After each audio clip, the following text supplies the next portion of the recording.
नमस्कार मित्रांनो, 1 ऑगस्टच्या द हिंदूच्या ॲनालिसिसमध्ये तुमचं स्वागत आहे. आज आपण 4 आर्टिकल बघूया. पहिलं आहे nudges from court, silence from the commission. तर यामध्ये स्पेशल इंटेन्सिव्ह रिव्हिजन जे चाललेलं आहे बिहारमध्ये ते आपण बघू. सेकंडला आहे structural cracks emerge in Indo US strategic partnership. ठीक आहे, जे सध्याचे प्रॉब्लेम्स आहे ते आपण बघूया. ठीक आहे, या आर्टिकलमधनं. त्यानंतर why the world needs better green technology, हे पण एक खूप छान आर्टिकल आलेलं आहे. GS3ला तुम्हाला मदत करेल ते. त्यानंतर malaria's new frontlines, vaccines innovations and the Indian end game. ठीक आहे, तर ह्यामध्ये आपण बघू की सध्याचं स्टॅटिस्टिक्स काय आहे, चॅलेंजेस काय आहे आणि पॉसिबल सोल्युशन काय आहे आपल्याला मलेरियासोबत डील करण्यासाठी. मित्रांनो बघा, हे जे तुमच्यासाठी मी प्रिपेअर करतोय सगळं, याच्यावर खूप मेहनत घेतोय. सकाळी मला 2 ते 3 तास लागतात हे सगळं तयार करायला. तर माझं एकच अपील आहे तुम्हाला की आपले व्हिडिओ जास्तीत जास्त लोकांपर्यंत पोहोचवा. आपलं जे यूट्यूब चॅनल आहे ते सबस्क्राईब करा, तुमच्या मित्रांशी शेअर करा. ठीक आहे, आपण सुरू करूया. पहिलं आर्टिकल आहे आपलं जे स्पेशल इंटेन्सिव्ह रिव्हिजनचं आहे ते. मग GS2 मध्ये तुम्हाला प्रश्न आहे, प्रिलिम्समध्ये तर येईलच. ठीक आहे, प्रिलिम्समध्ये येईलच, पण GS2 मध्ये कुठे येईल? लोकप्रतिनिधीचा जो कायदा आहे तिथे येईल. तर वैधानिक नियामक व विविध अर्धन्यायिक मंडळे म्हणजे ज्या कॉन्स्टिट्युशनल बॉडीज आहे तिथे इलेक्शन कमिशनवर तुम्हाला प्रश्न येऊ शकतो याच्या कंटेक्स्टमध्ये. बघा, मग आता हे स्पेशल इंटेन्सिव्ह रिव्हिजन चाललेलं आहे ते काय आहे बिहारमध्ये. तर भारतीय निवडणूक आयोगाने बिहार मतदार यादीचे विशेष सखोल पुनर्निरीक्षण सुरू केलेले आहे. सर्व मतदारांना 1 महिन्याच्या आत नागरिकत्वाचे नवीन पुरावे सादर करणे अनिवार्य केलेले आहे, अन्यथा मतदार यादीतून वगळले जाण्याचा धोका आहे.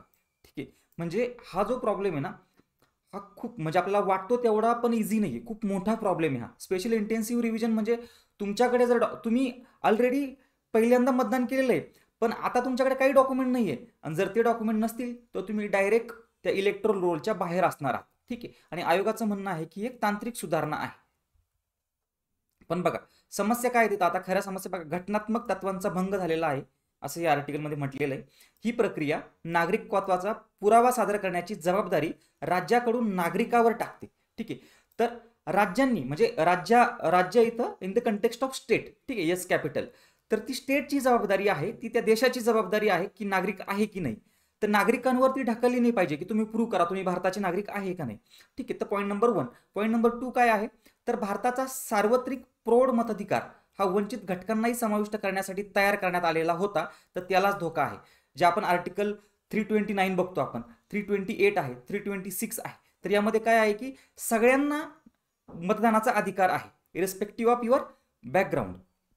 त्यानंतर बघा, दस्तऐवजांच्या आधारे म्हणजे काय कागदपत्रे आहे त्या आधारे तुम्हाला वगळणार आहेत. या प्रक्रियेसाठी जन्म प्रमाणपत्र बघा, आता जे अशिक्षित लोक आहेत, फॉर एक्झाम्पल त्यांचा जन्मच जर दवाखान्यात झालेला नसेल, ठीक आहे, आता त्यांचं 50-60 वर्ष वय, त्यांच्याकडे काहीच नाही, जन्म प्रमाणपत्र नाहीये, पासपोर्ट सारखे डॉक्युमेंट नाहीये, तर ते आणायचे कुठून त्यांनी. ठीक आहे, म्हणजे थोड्याच लोकांकडे ते अवेलेबल आहे. आधार कार्ड आणि रेशन कार्ड सगळ्या लोकांकडे असतं, पण इलेक्शन कमिशनने सांगले की हे पुरावे आम्ही मान्य करणार नाहीत. ठीक आहे, आणि बघा असं पण सांगितलं की हे पुरावे आम्ही मान्य करणार नाहीत, आणि दुसऱ्या बाजूला हे देखील म्हटलं की हे पुरावे पण तुम्ही जोडा. म्हणजे एक विरोधाभास आहे तिथे. बिहारमधील सुमारे 65 लाख नागरिक मतदार यादीतून वगळले जाण्याचा धोका आहे या स्पेशल इंटेन्सिव्ह रिव्हिजन थ्रू. आधीचा अनुभव म्हणजे जे आसाममध्ये आपण नॅशनल रजिस्टर जे केलेलं होतं, नॅशनल रजिस्टर सिटीजन रजिस्टर, आसाममध्ये अशाच प्रकारच्या प्रक्रियेमुळे बंगाली भाषिक मुसलमानांना संशयास्पद मतदार ठरवले गेले, त्यांचे नागरिकत्व काढून घेतले गेले व ते निर्वासित बनले. ठीक आहे, म्हणजे स्टेटलेस पीपल झालेले आहेत ते, त्यांना बांगलादेश पण घ्यायला तयार नाही आणि इंडिया म्हणतं की ते आमचे सिटीजन नाहीये. ठीक आहे, तर असे प्रॉब्लेम तयार होऊ शकतात. अंमलबजावणीसाठी अयोग्य परिस्थिती आहे. ठीक आहे, बघा जे इलेक्शन कमिशनने जो टाइम निवडला आहे पावसाळ्याचा टाइम आहे सध्याचा. ठीक आहे, आणि तुम्हाला बिहार माहिती असेल तर बिहारमध्ये सतत पूर परिस्थिती असते. ठीक आहे, ज्या हिमालयातनं नद्या येतात त्या पूर परिस्थिती निर्माण करतात बिहारमध्ये. बिहार हे गरीब, पूरग्रस्त आणि अपुऱ्या सुविधा असलेले राज्य आहे. पावसाळ्याच्या काळात कडक मुदत देणे, 1 महिन्याची मुदत दिलेली आहे, म्हणजे गरिबांसाठी प्रत्यक्षात मतदानापासून वंचित होण्याचा अडथळा निर्माण करणे आहे. ठीक आहे, कायदेशीर आणि नैतिक प्रश्न काय असू शकतो की ही जी प्रक्रिया आहे सगळी ती सर्वोच्च न्यायालयाचे जे अगोदरचे निर्णय आहे त्याच्या विरोधातली आहे. ठीक आहे, मोहम्मद रहमत अली विरुद्ध आसाम राज्य 2024ची केस आहे. त्यानंतर 2 नंबरची केस आहे लाल बाब हुसेन विरुद्ध निवडणूक अधिकारी 1995. या दोन्ही निर्णयामध्ये सुप्रीम कोर्टाने काय म्हणलंय की नागरिकत्व काढून घेण्याची जी प्रक्रिया आहे त्यामध्ये न्यायाचे तत्व पाहिजे, ठीक आहे, न्यायाचे तत्व सुनिश्चित केलेले आहे, ठीक आहे. त्याशिवाय म्हणजे योग्य प्रोसेस शिवाय किंवा योग्य काय म्हणू आपण त्याला नॅचरल प्रिन्सिपल शिवाय तुम्ही त्यांचं नागरिकत्व काढून घेणार नाही, ठीक आहे. पुढचा पॉईंट बघा. संस्थात्मक काय अपयश आहे तर सर्वोच्च न्यायालयाने मानवतेच्या दृष्टिकोनातून प्रश्न उपस्थित केलेले आहेत निवडणूक आयोगासमोर. पण निवडणूक आयोग काय म्हणते की ही जी काही प्रक्रिया आहे ही तांत्रिक आहे आणि प्रशासकीय आहे, ठीक आहे. मानवतेच्या दृष्टिकोनातून त्याला उत्तरे भेटलेले नाहीत. निवडणूक आयोगाची घटनात्मक जबाबदारी म्हणजे काय? निवडणूक आयोगाची इथे घटनात्मक जबाबदारी कोणती आहे तर मतदान सुलभ करणे, त्याला अडथळे निर्माण करणे, हे निवडणूक आयोगाचा जो काही रोल आहे तो नाहीये. जर हे रोखले नाही तर भारत दोन विभागामध्ये विभागला जाईल. एक म्हणजे ज्यांच्याकडे मताधिकार आहे, ठीक आहे, आणि दुसरा म्हणजे त्या मताच्या लिस्टमधनं ते बाहेर असतील, राजकारणातून वगळला जाईल आणि तो अदृश्य भारत असेल ज्याचं कुठेच काही म्हणू आपण त्याला की फिंगरप्रिंट नसतील, ठीक आहे. मग यासाठी उपाययोजना काय तर घटनात्मक मूल्यांची पुनर्स्थापना करणं महत्वाचं आहे. नागरिकत्व हे राज्याने दिलेलं अनुग्रह नाहीये, ठीक आहे. यांना असं म्हणायचंय की राज्य उपकार नाही करत आहे नागरिकत्व देऊन, ठीक आहे, जर एक स्ट्रॉंग भाषेत म्हणायचं झालं तर, ठीक. तर तो मूलभूत हक्क आहे. नागरिकत्व ही काही कोणाची कृपा नाहीये, तो मूलभूत हक्क आहे, हे पुन्हा अधोरेखित करणे आवश्यक आहे. मतदान हा मूलभूत अधिकार आहे, तो कोणत्याही अत्यधिक दस्तऐवजीकरणावर आधारित नसावा, ठीक आहे. या आर्टिकलमध्ये असं म्हटलेलं आहे. संस्थात्मक सुधारणा काय तर निवडणूक आयोगाने केवळ तांत्रिक अचूकतेपेक्षा स्वतंत्र व पारदर्शक निवडणुकांची जबाबदारी पार पाडावी. आसाम आणि जिम क्रॉ युगाच्या मॉडेलची पुनरावृत्ती टाळावी. आसाममध्ये काय झालंय आपण बघितलंय की बऱ्यापैकी नागरिक जे आहे ज्यांनी अगोदर मतदान केलेलं आहे ते त्यांची सिटिझनशिप काढून घेण्यात आलेली आहे. आणि जिम क्रॉ हे एक युएसएचा एक्झरसाइज होता, तो अशाच रिलेटेड म्हणजे, ठीक आहे, हे जे काही इलेक्ट्रॉल एक्झरसाइज आपण करतोय सध्या याच रिलेटेड युएसएचा होता तो. तुम्हाला यावर थोडी माहिती पाहिजे असेल तर गुगल करा आणि ते कळून जाईल. तर या मॉडेलची पुनरावृत्ती व्हायला नको असं तिथं म्हटलेलं आहे. न्यायालयीन आणि नागरी हस्तक्षेप. सर्वोच्च न्यायालयाने फक्त सूचक प्रश्न न विचारता स्पष्ट निर्देश दिलेले पाहिजे. कारण आपल्याला माहिती आहे जे सर्वोच्च न्यायालय आहे ते आपल्या हक्कांचं निरीक्षण करणारी सर्वोच्च यंत्रणा आहे भारतामध्ये आणि भारतीय राज्यघटनेनुसार. म्हणून त्यांनी फक्त सूचक प्रश्न न देता स्पष्ट निर्देश दिलेले पाहिजे. कुणाला? इलेक्शन कमिशनला. नागरी समाज आणि संसद यांनी या प्रक्रियेविरोधात आवाज उठवावा. सार्वत्रिक मताधिकारांचे संरक्षण करावे.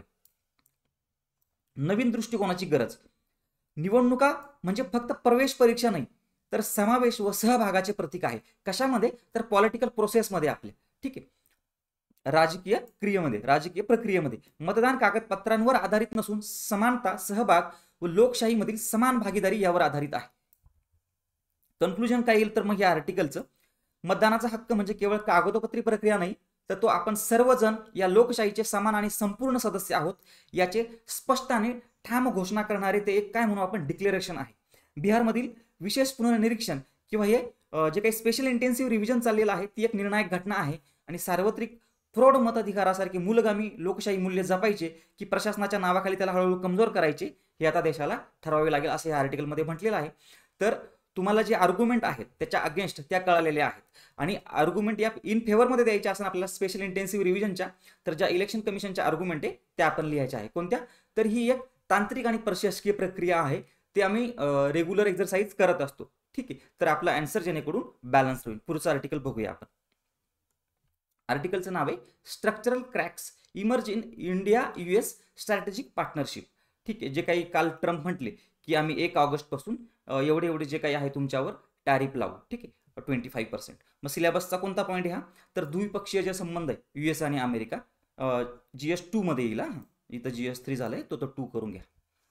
भारत अमेरिका सामरिक भागीदारीतील संरचनात्मक ताणतणाव, ठीक आहे. बघा इथं इंट्रोडक्शन दिलेलं आहे. 21व्या शतकातील एक निर्णायक भागीदारी म्हणून आधी गौरवली जायची की 21वे शतक जे आहे ते इंडिया आणि USA पार्टनरशिपचं एक वर्ष राहील. पण सध्या काय झालं की गंभीर आणि संरचनात्मक तणाव निर्माण झालेले आहे.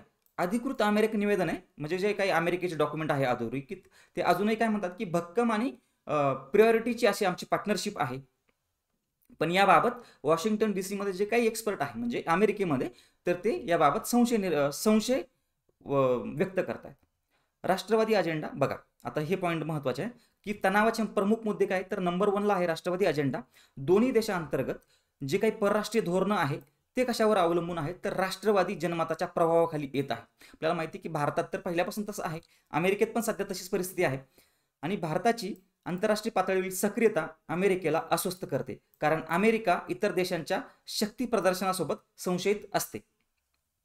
बघा, भारताची आंतरराष्ट्रीय पातळीवर सक्रियता अमेरिकेला अस्वस्थ करते, कारण कोणी जर आंतरराष्ट्रीय पातळीवर सक्रिय असेल आणि कोणी डील करत असेल चायनासोबत, रशियासोबत, इराणसोबत इंडिपेंडेंटली, तर अमेरिकेला याचा संशय निर्माण होतो. भारताच्या धोरणात्मक स्वायत्तेबाबत अमेरिकेचा संशय अमेरिकेला, ठीक आहे, अमेरिकेला संशय. धोरणात्मक स्वायत्ता आपण त्याला इंग्लिशमध्ये काय म्हणतो, स्ट्रॅटेजिक ऑटोनॉमी जी आहे भारताची.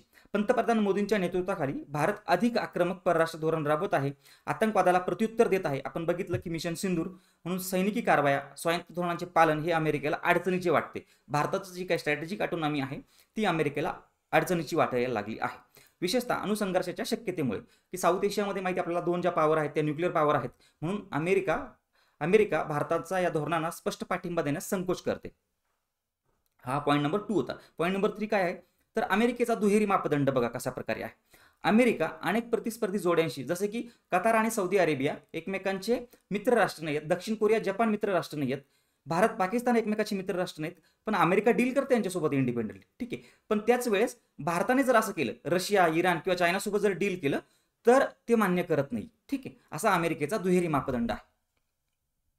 विविध जागतिक हित संबंध, भारत माहिती आपल्याला ब्रिक्समध्ये आहे, क्वाडमध्ये आहे, रशिया, युक्रेन किंवा इस्रायल, इराण यासारख्या भिन्न गटांशी एकाच वेळी संबंध ठेवतो, ठीक आहे. ही बहुध्रुवीय, आपण ज्याला म्हणतो ना मल्टीपोलार, जी मुत्सद्देगिरी आहे भारताची किंवा मग धोरण आहे ते बलस्थान असलं तरी अमेरिकेसाठी ही संदिग्धता वाटते. परराष्ट्र मंत्री एस जयशंकर काय म्हटले की आमचं हे धोरण का महत्वाचं आहे, कारण आम्ही बिलीव्ह करतो सबका साथ सबका विकास या गोष्टींमध्ये, म्हणजे जगाचा देखील. पाकिस्तान, चीन बाबत अमेरिकेच्या बदलत्या भूमिका, बघा ट्रम्प यांना भारत रशिया संबंधामध्ये पूर्वी रस नव्हता, पण युक्रेन युद्धात काय झालं की मध्यस्थी फसली ट्रम्पची, ठीक आहे. त्यांचं जे काही ड्रीम होतं नोबेल पीसचं ते फसलेलं आहे आता, आणि म्हणून आता पाकिस्तानशी पुन्हा जवळीक वाढवते आहे आणि चीनशी संबंध सुधारण्याचा प्रयत्न करत आहे. हे सर्व भारताच्या पाकिस्तानी विरोधी आंतरराष्ट्रीय मोहिमेला धक्का देणार आहे, ठीक आहे. आणि लास्टचा जो पॉईंट आहे या स्ट्रक्चरल क्रॅक्समध्ये तो कोणता आहे, तर व्यापार आणि बाजार ओपन करण्यामधनं संघर्ष. भारताच्या स्वदेशी उत्पादन धोरणांमुळे अमेरिकेच्या बाजारपेठेच्या अपेक्षा पूर्ण झाल्या नाहीत, ठीक आहे. आपण जे म्हणतो की सेल्फ रिझायलन्स वगैरे, त्यामुळे अमेरिकेच्या ज्या बाजारपेठेच्या इच्छा आहेत त्या पूर्ण झालेल्या नाहीत. ट्रम्प प्रशासनाने बाजारपेठ उघडण्यासाठीचा दबाव टाकला, पण त्यात फारसं यश मिळालं नाही, त्यामुळे व्यापारातला तिढा अजूनही कायम आहे आणि तो भागीदारीतला महत्त्वाचा संरचनात्मक अडथळा आहे, ठीक आहे. कारण हे आपण कोणत्या कंटेक्स्टमध्ये डिस्कस करतोय, तर तेच जे ट्रम्पने जे 1 ऑगस्टपासून टॅरिफ आकारलेले आहे त्या याच्यामध्ये. निष्कर्ष काय आहे याचा, तर कधी अटळ वाटणारी भारत अमेरिकी भागीदारी आता विरोधाभासांची अपेक्षा, विचारसरणीतले मतभेद आणि व्यापारातले तिढे या गोष्टींनी डगमगू लागलेली आहे. हा निष्कर्ष आहे. तणाव मिटवले जातात की आणखी वाढतात यावर पुढील दशकातील भारत अमेरिका संबंधाचा प्रवास ठरणार आहे. पण आपल्यासाठी महत्त्वाचं काय आहे इथं, की हे तणाव मिटले पाहिजे, जेणेकरून आपले सगळ्याच देशांसोबत मैत्रीचे संबंध एस्टॅब्लिश झालेले पाहिजे. ते आपल्या इंटरनॅशनल पॉलिटिक्ससाठी, म्हणजे भारताचा जो रोल आहे त्यासाठी महत्त्वाचं आहे, आपल्या इकॉनॉमीसाठी महत्त्वाचं आहे, आपल्या सिक्युरिटीसाठी महत्त्वाचं आहे, आणि त्याहीपेक्षा महत्त्वाचं आहे इंडो पॅसिफिक जो काही रिजन आहे त्यामध्ये भारताचं जे रोल आहे त्यासाठी पण महत्त्वाचं आहे. पुढचा आर्टिकल आपण बघूया. तर व्हाय इंडिया नीड्स ग्रीन टेक्नॉलॉजी, ठीक आहे. हा प्रश्न कुठे येईल तुम्हाला, तर सायन्स अँड टेकमध्ये देखील येईल आणि पर्यावरण यामध्ये देखील प्रश्न येईल. तर जगाला अधिक चांगल्या ग्रीन किंवा हरित तंत्रज्ञानाची गरज का आहे, ठीक आहे. याच्यामध्ये ना आपण काही केस स्टडी बघूया. हे पॉईंट खूप महत्त्वाचे आहे, तुम्ही कन्क्लुजनमध्ये किंवा मग मेन कंटेंटमध्ये देखील लिहू शकता, लिहून घ्यायचे ते पॉईंट. जगभरात स्वच्छ गरजेची गरज झपाट्याने वाढत आहे आपल्याला माहिती आहे, आणि आत्ताच्या जे ग्रीन टेक्नॉलॉजी आहे त्या 2 टेक्नॉलॉजी आहेत सध्याच्या ज्या मेजर आहे. सिलिकॉन फोटोव्होल्टेक जे सेल्स आहेत त्याच्या थ्रू आपण सोलर एनर्जीचा वापर करतो, आणि ग्रीन हायड्रोजन. पण आता हे काय अपुरे ठरत आहे. मर्यादित जमीन, वाढते CO2 उत्सर्जन, ऊर्जा असुरक्षा आणि भूराजकीय संघर्ष या पार्श्वभूमीवर आता आपल्याला अधिक स्मार्ट, कार्यक्षम आणि विविध प्रकारच्या हरित कल्पनांमध्ये गुंतवणूक करण्याची गरज आहे. सिलिकॉन फोटोव्होल्टाईक्सची मर्यादा काय बघा, तर 54 मध्ये हे तंत्रज्ञान विकसित झालेलं आहे, ठीक आहे. आधी आपण उपग्रहांमध्ये वापरलं, नंतर मग त्याचा आपण एनर्जीसाठी वापर केला. त्याची सध्याची कार्यक्षमता बघा किती आहे. इफिशियन्सी जी आहे फोटोव्होल्टाईक्सची ते जास्तीत जास्त किती आहे, तर 21% आहे, पण प्रत्यक्ष वापरामध्ये किती आहे, तर ती 15 ते 18% आहे, ठीक आहे. 21% जास्तीत जास्त आहे. जागतिक अवलंबित्व बघा, म्हणजे फोटोव्होल्टाईकवर आपण अवलंबून तर आहेच, पण जे काही फोटोव्होल्टेक सेल्स आहे जगातल्या सगळ्या, त्यातल्या 80% ज्या सोलार पॅनल आहेत ते चीनमधून येतात. म्हणजे चीनवर आपण खूप मोठ्या प्रमाणावर डिपेंड आहे. ठीक आहे. कार्यक्षमतेमध्ये अंतर आपण बघितलं की 21% त्याची जास्त इफिशियन्सी आहे. पण दुसऱ्या साईडला आपण ह्या जर बघितल्या, ठीक आहे, आपण ते सिलिकॉनचं बघत होता, आपण हे जर बघितलं गॅलियम आर्सेनाइड थिन फिल्म, हे जर बघितलं आपण गॅलियम आर्सेनाइड थिन फिल्म, तर यामध्ये कार्यक्षमता बघा इफिशियन्सी 47% आहे. ठीक आहे. म्हणून सिलिकॉन तंत्रज्ञान जे आहे ते आता जुनाट झालेलं आहे. कमी कार्यक्षमतेमुळे अधिक भूभाग लागतो. ठीक आहे. आपल्याला इलेक्ट्रिसिटी जनरेट करण्यासाठी अधिक जमिनीची गरज असते आणि कार्यक्षमता दुप्पट केली तर सौर संकलन क्षेत्र निम्मे होते. म्हणजे आपल्यासाठी जी जमीन लागते ती निम्मी होऊ शकते. ठीक आहे. पण याहीपेक्षा महत्त्वाचं काय की ज्या नवीन टेक्नॉलॉजी आहे, नवीन एरिया जे आहे एनर्जीचे, क्लीन एनर्जीचे, ग्रीन एनर्जी, ते आपण शोधायचे आहे. जमिनीच्या मर्यादा, शहरीकरण, पर्यावरणविषयक जागरूकता यामुळे मोठ्या सौर प्रकल्पांसाठी जमीन संपादन करणं अवघड झालेलं आहे. हवामानातील अंतर बघा तर आता 2024 पर्यंत 4.45 टेरावॅट बरं का, टेरावॅट आवर अक्षय ऊर्जा क्षमतेची स्थापना झालेली असली तरी CO2 पातळीवर तरी CO2 पातळी बघा 90 मध्ये किती होती, 350 पार्ट पर मिलियन होती. 350 पार्ट पर मिलियन, आता ती किती झाली, 425 पार्ट पर मिलियन एवढी झालेली आहे. याचा अर्थ असा की ऊर्जा मागणी अधिक वेगाने वाढत आहे आणि CO2 उत्सर्जन व्हायचं काही थांबत नाहीये. ठीक आहे. आपण ते बघितलं सिलिकॉन बद्दल. आता हे आपण बघू ग्रीन हायड्रोजन बद्दल. एक गुंतागुंतीचं आश्वासन आहे असं त्यांनी म्हटलेलं. व्याख्या काय ग्रीन हायड्रोजनची? ग्रीन हायड्रोजनला त्या ग्रीन का म्हटलेलं आहे तर नूतनीकरणीय ऊर्जेचे जलविद्युत अपघटनाद्वारे तयार होणारा हायड्रोजन. ठीक आहे. जे हायड्रोलिसिस करायचं आहे आपल्याला, वॉटर हायड्रोलिसिस, त्यासाठी आपण जी एनर्जी वापरतोय ती एनर्जी आपण रिन्युएबल रिसोर्सेस मधनं आणलेली आहे, म्हणून आपण त्याला ग्रीन हायड्रोजन म्हटलेलं आहे. ठीक आहे. हायड्रोजन तयार करण्यासाठी आपण ग्रीन एनर्जी वापरतोय म्हणून ग्रीन हायड्रोजन म्हटलेलं आहे. पर्यावरणीय लाभ काय, वापरल्यास ग्रीन हाऊस गॅसेस निघत नाही. समस्या काय पण बघा, ऊर्जा केंद्रित उत्पादन आहे. ग्रीन हायड्रोजन निर्माण करण्यासाठी बघा इलेक्ट्रोलिसिस प्रक्रियेत हायड्रोजन तयार करण्यासाठी त्याच्या वापरापेक्षा अधिक ऊर्जा लागते, ही मोठी समस्या आहे. ठीक आहे. म्हणजे आपण हायड्रोजन तयार करतोय पण हायड्रोजन पासून मिळणारी जी ऊर्जा आहे ती ऊर्जा हायड्रोजन तयार करायला लागणाऱ्या ऊर्जेपेक्षा कमी आहे. आणि साठवणूक आणि वाहतूक हे देखील जिकिरीचं आहे. हायड्रोजनची घनता कमी असल्यामुळे वाहतूक व साठवणूक अत्यंत कठीण व गळती प्रवरण आहे. मग पर्याय काय असू शकतो की ग्रीन अमोनिया किंवा ग्रीन मिथेनॉलमध्ये रूपांतर करून आपण ते वाहतूक करू शकतो. पुढे बघा, आता मग याच्यासाठी या दोन टेक्नॉलॉजीच्या सध्याच्या आहे, याच्यासाठी अल्टरनेटिव्ह टेक्नॉलॉजी कोणती आहे तर आर्टिफिशियल फोटोसिंथेसिस, झाडांप्रमाणेच सूर्यप्रकाश, पाणी आणि CO2 वापरून इंधन तयार करण्याची प्रक्रिया सध्या प्रयोगशाळेपुरती मर्यादित असली तरी भविष्यासाठी आशादायक आहे. भविष्यासाठी याचा वापर होऊ शकतो. काय तर आर्टिफिशियल फोटोसिंथेसिस हे तुमच्या आन्सरमध्ये आलंच पाहिजे. ठीक आहे. त्यानंतर renewable fuels of non biological origin, म्हणजे काय, बायोमास न वापरता इतर नूतनीकरणीय संसाधनांवर अधिक इंधन निर्मितीवर लक्ष केंद्रित केले पाहिजे.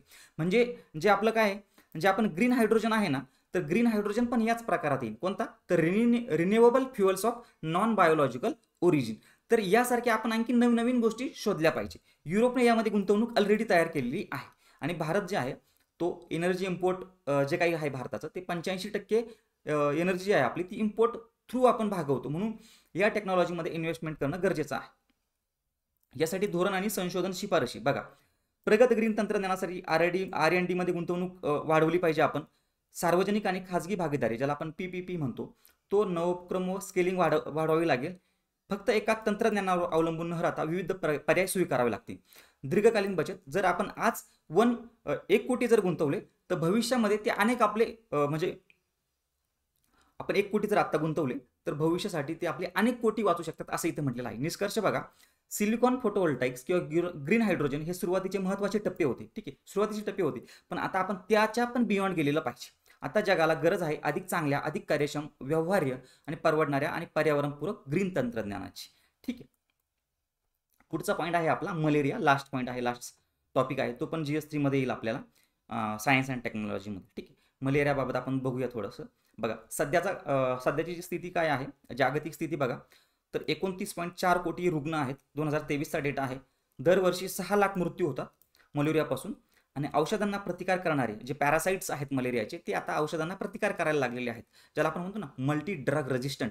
म्हणजे TB साठी वापरायचो आपण, आता ते बाकीच्या या मायक्रो ऑर्गॅनिझमसाठी देखील लागू पडते. कीटकनाशकांना प्रतिकार करणारे डास देखील आलेले आहेत. भारताची प्रगती काय तर आपण 15 ते 23 या दरम्यान 80% रुग्णसंख्येत घट केलेली आहे. तरी काही जे भाग आहेत ज्याला आपण पॉकेट्स म्हणू, आता मिझोरामचा हा काही लॉंगथाई जिल्हा आहे, नारायणपूर आहे छत्तीसगडमध्ये, इथे अजूनही संसर्ग टिकून आहे. भारतात कोणते मलेरिया आढळतात, तर पहिला आहे जो फाल्सिपरम, हा जो व्हेक्टर आहे, सॉरी, हा जो पॅरासाइट आहे, ठीक आहे, पॅरासाइट फाल्सिपरम जो आफ्रिकेत आढळतो पण भारतात देखील आढळतो. त्यानंतर विवॅक्स हा आढळतो आणि दोन्ही मधून एक मिक्स झालेला तो देखील आढळतो झारखंडमध्ये. आव्हाने काय, मलेरिया एलिमिनेशनमध्ये आव्हाने काय, दुर्गम आणि आदिवासी भागात अजूनही संसर्ग आहे. आपण बघितलं की मिझोरामचा भाग आहे, छत्तीसगडचा जो भाग आहे, लक्षण नसलेले रुग्ण गुप्त वाहक आहेत म्हणून संसर्ग पसरवतात. ज्या रुग्णांमध्ये लक्षणे नाहीत, मग आपण कळत नाही त्यांना मॉनिटर कसं करायचं, ठीक आहे, म्हणून ते गुप्त वाहक असतात. बघा कोविडच्या बाबतीत देखील हा धोका होता आपल्याला.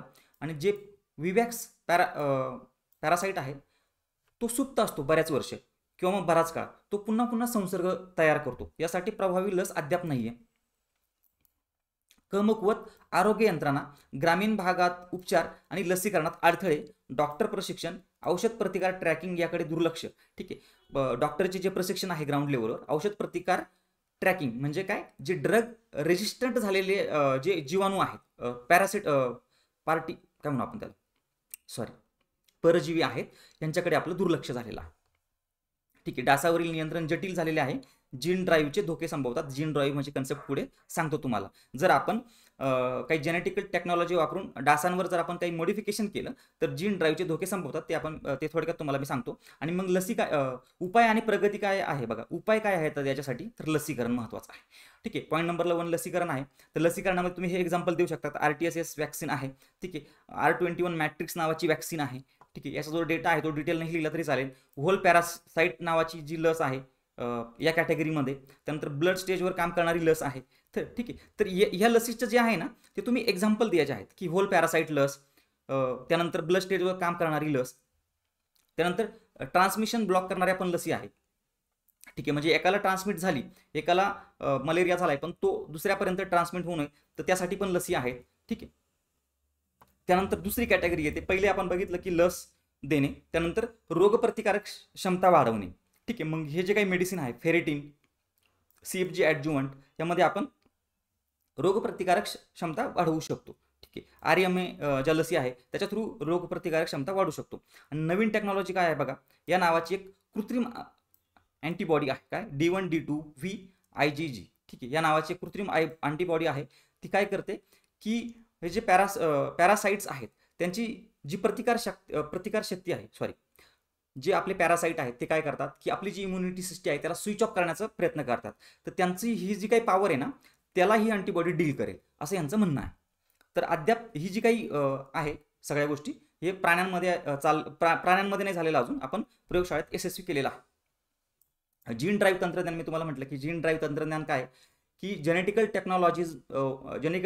टेक्नॉलॉजी वापरून आपल्याला डासांमध्ये वंध्यत्व निर्माण करायचं आहे. ठीक आहे, आणि मग ज्यावेळेस आपण वंध्यत्व निर्माण करतो त्यावेळेस संपूर्ण डासांचा वंश नष्ट होऊ शकतो. आणि मग हे एक्झाम्पल त्यांनी दिलेलं आहे.